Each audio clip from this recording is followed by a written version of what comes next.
Salut! Salut, bienvenue dans Speed Game. Et ce samedi, je sais pas pourquoi, j'ai l'impression qu'on va avoir une run vraiment particulière là pour le coup. Alors il s'agit d'un tool assisted speedrun entre guillemets de Pokémon Yellow, donc la licence Pokémon, donc Pokémon jaune qui est très connu, 98 au Japon, 2000 en Europe, développé par Game Freak et édité par Nintendo.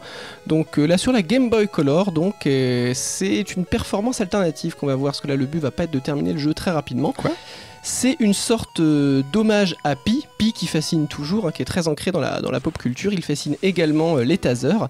Et là, c'est une performance qui a été faite à l'occasion du Pi Day. Et qu'est-ce que c'est le Pi Day ? Alors le Pi Day, il faut voir que dans la communauté scientifique, ils ont organisé le 0314 pour eux, enfin aux États-Unis, parce que vous savez, ils inversent les mois et les jours.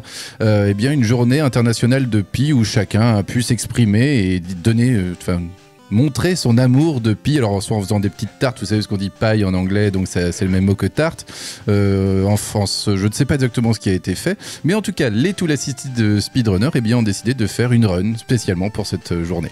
Et avant de lancer les commentaires, car le TAS est extrêmement court, vous vous en doutez, 3.14, oui. Y a une petite introduction qui va expliciter ce qu'est Pi avec la douce voix de Rilmiop. Exactement. Allez, on se regarde ça. Afin de présenter cette run dans les meilleures conditions, il nous faut revenir sur Pi, ses origines, son histoire et l'utilisation qui en est faite aujourd'hui afin de comprendre la fascination autour de ce rapport magique qu'est Pi. Car oui, Pi est avant tout un rapport, voire même le plus simple des rapports. Il ne représente que le lien entre le diamètre d'un cercle et sa circonférence. Mais c'est aussi là que tout se complique, car même si cette définition est simple, le chiffre est horriblement difficile à se représenter. Pi est ce que l'on appelle un nombre irrationnel.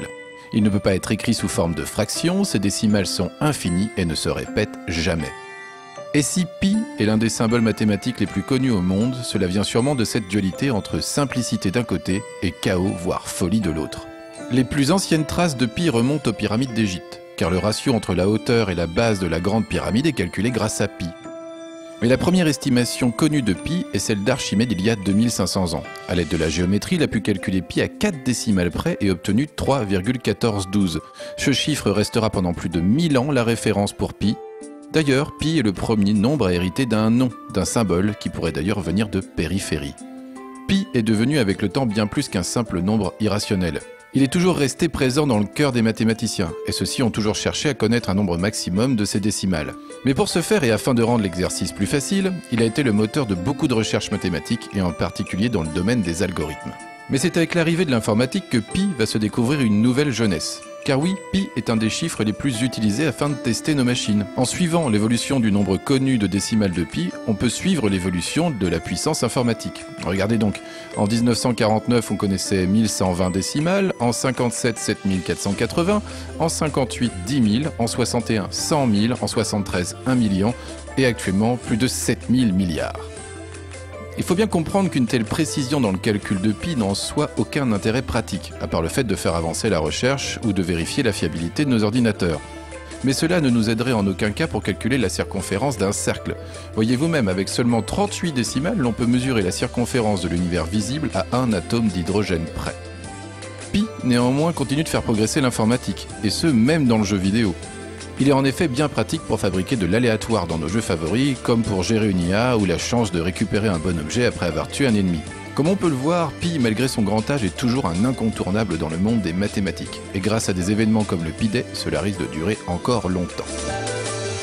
Bon, maintenant que cette introduction sur Pi est terminée, on peut enfin lancer la run.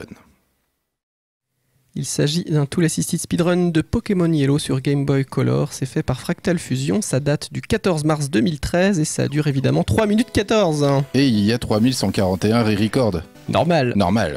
Aventure classique pour l'instant, mais ça va être classique pas très longtemps puisque donc il y a 3 étapes. La première étape, on commence à jouer et on va faire comme pour le TAS officiel en 1 minute 36, faire une corruption de mémoire. Ça va consister à faire reset entre 2 frames au moment où il va sauvegarder et ça lui permet d'avoir 255 Pokémon. Lui s'en fiche, mais ça va lui permettre c'est pas ça qui l'intéresse, de faire joujou avec le menu. Non, d'avoir le menu. Quand il aura accès à ce menu, eh bien, il va coder un petit programme avec l'aide de ses touches. Et une fois qu'il aura ce programme, eh bien, il va le manipuler en temps réel avec les touches de la console. C'est pour ça qu'elles vous sont affichées à droite sur le petit écran. C'est pour que vous puissiez voir ce qu'il fait en fait et physiquement, si vous vouliez, sur la vraie machine, c'est ça qui se passerait. Mais il a jamais joué en fait, c'est ça qui est particulier. Oui. Alors ce qui est drôle, il a pas joué en temps réel, il a pas fait non plus de hex editing, c'est-à-dire que ça consiste à mettre ses petites touches sur un fichier texte. Il a fait ça dans un autre. C'est pour ça que le nom de Re-Record est faux voilà. aussi. Hein, c'est complexe. Hein. C'est plus une œuvre de programmation qu'une œuvre de joueur en fin de compte. Hein. C'est très très compliqué. Donc voilà, en fait, ce qu'il fait là dans le menu depuis tout à l'heure, il déplace des objets et en fait, il crée un petit programme, hein, vraiment, qui va lui permettre. Là, il est en train de dessiner, si vous voulez, le symbole de pi avec ces lettres-là. Et voilà, en sortant du menu, il appelle le programme qu'il vient de faire hein, pendant la petite minute qu'on a vue. Et maintenant, avec les touches, eh bien, il le manipule et voilà. Et on va dire, il s'est fabriqué dans la banque de taille, il s'est fait une petite tuile pi, voilà, pour expliquer ça simplement. Voilà, c'est ça. Et là, joujou. Voilà, il s'amuse avec. Et vous allez voir qu'il va afficher aussi le pi en lui-même, 3, 14, 16. Et pour être sûr que de bien le voir, regardez les touches, il n'a pas encore fait droite. Et au moment où il va faire droite, eh bien, on va voir s'afficher 3, 14 et ainsi de suite. Alors comme c'est complexe, pour ceux qui veulent plus de détails, vous pouvez directement aller sur TAS Vidéo. Il y a un article de Robert McIntyre. Pour ceux qui font de la programmation, c'est assez croustillant. C'est-à-dire que nous on a lu, mais au bout d'un moment on s'est dit en 3.14, c'est pas possible. C'est pas possible, on n'a pas le temps. D'ailleurs, voilà, on peut vous le dire, c'est la troisième prise. C'est la première fois qu'on fait plus d'une prise. Ouais, c'est dur. Parce qu'on était là, quoi, c'est déjà la fin, on n'a pas le temps d'expliquer. On est surpris, on est tellement habitué à faire des runs d'1h20 maintenant. Le nombre d'inputs est complètement hallucinant. Il est dans la limite maximale de ce que peut supporter la console, parce que oui, même s'il code ce qu'il veut, il est quand même dans la limite de ce que la console peut lui permettre de faire. Hein. À un moment, il se pose la question, il dit. Maybe, donc peut-être que la Game Boy réelle, parce que là on est sur un émulateur, pourrait peut-être pas supporter ça, il sait pas trop. Il faut savoir. Pourrait casser ses boutons assez vite. Dans un jeu, une quantité c'est une valeur, un objet c'est une valeur, c'est pour ça qu'on peut faire des glitches avec des adressages mémoire, etc. On peut jouer avec les chiffres, mais ce qui est très drôle, c'est qu'il faut que certains chiffres correspondent quand même à certains objets, parce que si on fait des choses invalides, ça peut faire des crashs. Voilà. Donc c'est pour ça que c'est complexe. En parlant de crash. Je crois qu'on y arrive, parce que même ça a été codé dans son petit programme, il a décidé qu'à un moment ou un autre, il pourrait appuyer dessus et créer le crash de fin pour finir sa run à exactement 3 minutes 14, sinon ça ne se serait pas arrêté. Voilà, elle est pas mal cette prise-là, elle est mieux. Voilà. Pour fêter ça, ça te dit qu'on se quitte en musique ? Voilà, un petit morceau de musique qui n'est pas en do majeur, qui est en mi mineur harmonique, qui a été rapidement composé par Sikou-Simouche, moi-même et Ellie des Flying Penguins. Non, rapidement, non, on a travaillé des semaines. Hein. J'étais là, ça n'a pas duré des semaines, peut-être des minutes, soyons honnêtes. Non, ça c'est l'enregistrement, ça c'est grâce au MIDI. Parce que le MIDI c'est de la triche, mais on s'en est servi. Oui, tout à fait. Donc, générique de fin et ensuite petit morceau.